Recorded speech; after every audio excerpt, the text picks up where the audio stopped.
성령님, 좋은 아침입니다. 이 시간 성령님을 초청합니다. 오늘도 내 안에 오셔서 하나님을 기쁘시게 해드릴 것을 소원하게 해주세요. 오늘 말씀을 통해 구체적으로 무엇을 해야 될지를 깨닫게 해주세요. 깨달은 것을 삶 속에서 실천할 수 있도록 도와주세요. 아멘. 오늘 우리가 함께 나누실 하나님 말씀은 마태복음 12장 38절에서 50절까지 말씀입니다.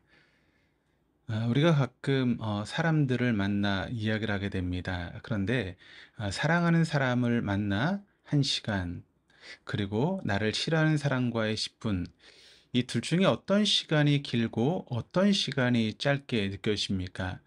물론 물리적인 시간 개념으로 본다면 당연히 1시간이 10분보다 훨씬 더 긴 시간입니다. 그러나 심리적인 개념으로 보게 되면 사랑하는 사람과의 1시간은 찰나처럼 지나가 버릴 것이며 나를 싫어하는 사람과의 10분은 영원처럼 느껴질 것입니다. 나를 싫어하는 사람과 10분 동안 둘만 있는 상황을 상상해 본다면 그 어색하고 불편한 시간을 보내기란 여간 힘든 일이 아닐 것입니다. 삶에서 정말 우리를 힘들게 하는 요건들 중에 하나는 바로 이런 사람들을 상대하고 만나야 하는 일입니다.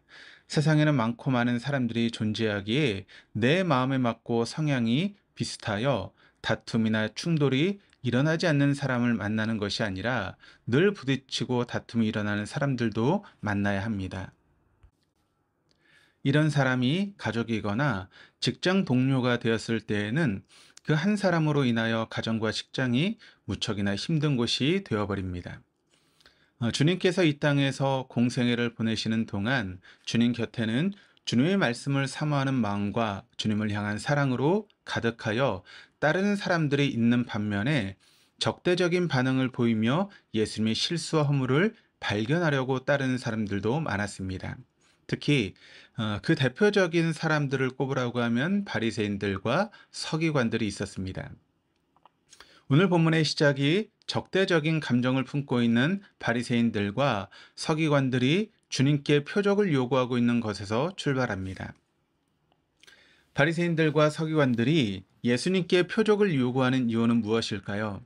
12장부터 나타난 예수님의 행동은 바리새인들과 서기관들에게 매우 거슬리게 보였습니다.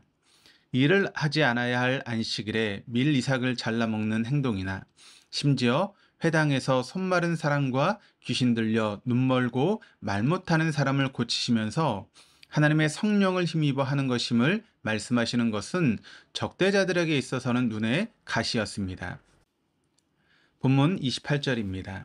그러나 내가 하나님의 성령을 힘입어 귀신을 쫓아내는 것이면 하나님의 나라가 이미 너희에게 임하였느니라. 예수님의 행동이 도가 넘었다고 판단한 바리새인들과 서기관들은 예수님께 당신이 하나님의 성령을 받은 메시아임을 표적을 통하여 보이라고 말합니다.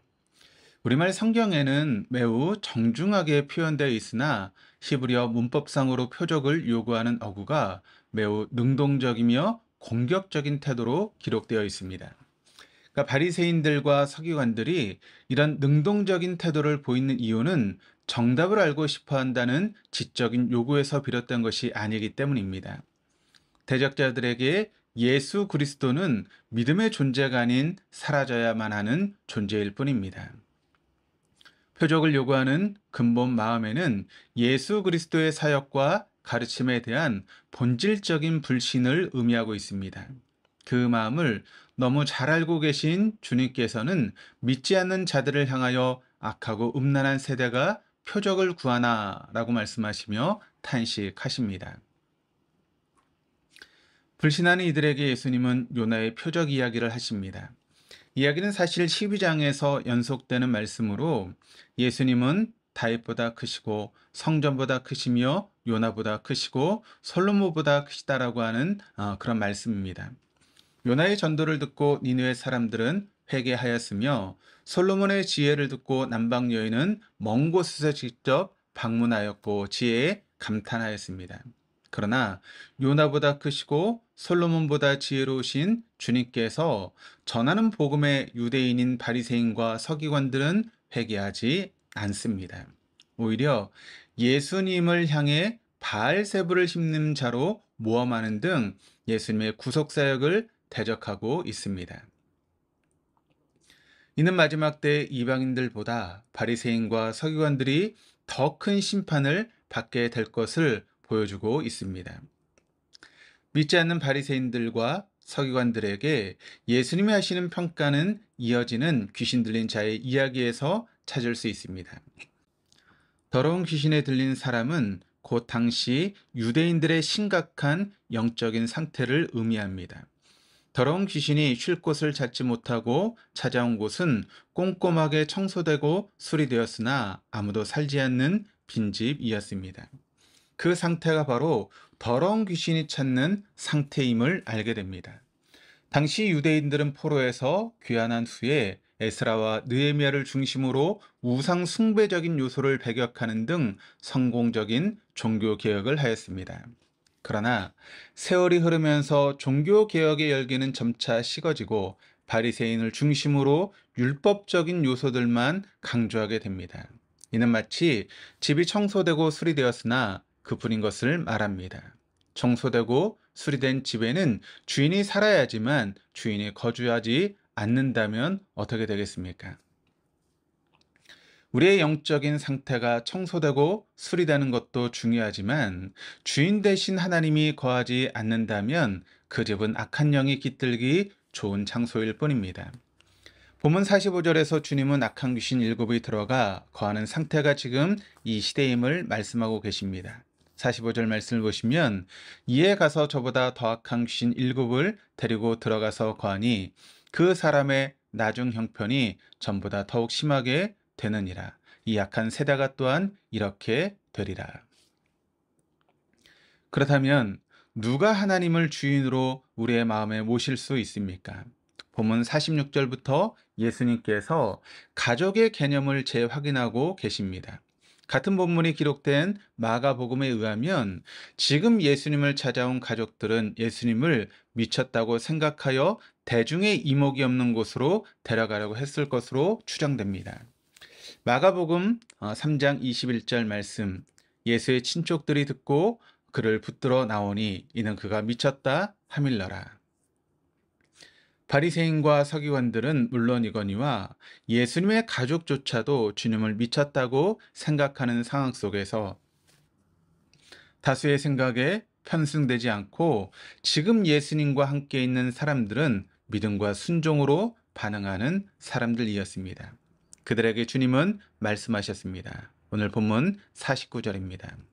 손을 내밀어 제자들을 가르쳐 이르시되 나의 어머니와 나의 동생들을 보라. 하나님 나라의 삶을 살아가는 사람들이 예수님의 참 가족입니다. 다수의 세상이 예수 그리스도를 어떻게 대하며 평가하더라도 하나님의 말씀을 사모하며 새벽을 깨우는 자들, 세상과의 싸움의 힘과 무력이 아닌 말씀으로 상대하는 자들, 주님의 십자가의 길을 소명으로 알고 묵묵히 그 길을 걸어가는 우리 모두에게 주님은 말씀하십니다.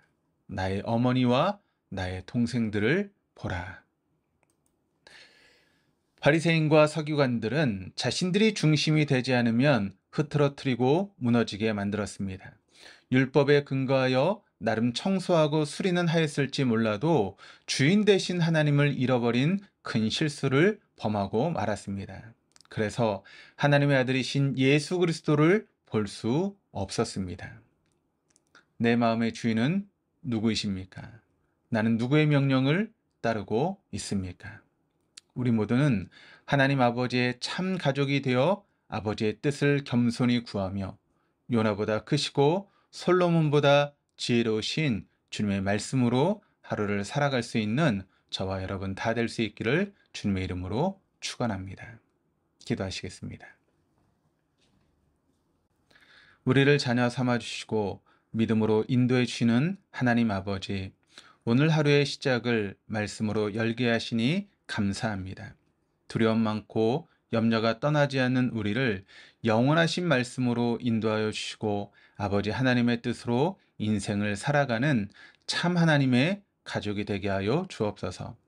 다수의 세상이 하나님을 향한 불신과 냉소로 흘러가도 자녀된 우리는 하나님의 말씀으로 양식을 삼게 하시고 다른 어떤 가치보다 하나님을 더욱 귀하게 여기는 삶을 허락하여 주옵소서. 감사드리며 예수 그리스도 이름으로 기도드립니다. 아멘.